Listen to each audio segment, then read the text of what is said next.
Hey guys, in today's video I'll tell you how much Taina Licciardo makes on YouTube. So you wanna know, then watch the video till end and subscribe as well to know how much your favorite YouTuber earns. First of all guys, how do YouTubers get paid? They get paid by placing ads on their videos. If they place more ads, they make more money. Secondly, CPM stands for cost per 1000 views, means how much advertiser pays to run their ads on YouTube. Average CPM is $4 and the earning depends on many factors, from where the video is watched, how long the video is watched. Thirdly, YouTube takes 45% of creator revenue, means 55% creator gets and 45% YouTube takes. Now let's take a look at their analytics. It has total of 986,000 subscribers and total 467 videos and 200 million total views lifetime on their channel today while filming the video. Now let's take a look at their estimated revenue. How much does it makes monthly, annually, daily and per hour from YouTube?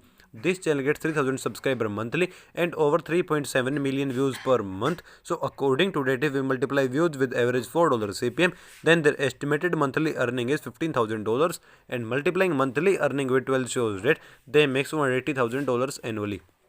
So after dividing monthly earning with 30 shows that they makes $500 daily, and dividing daily earning with 24 shows that they makes $20 per hour. So I hope you enjoyed the video. If you want to know earning of other YouTuber, then comment down their channel name. Thank you for watching the video.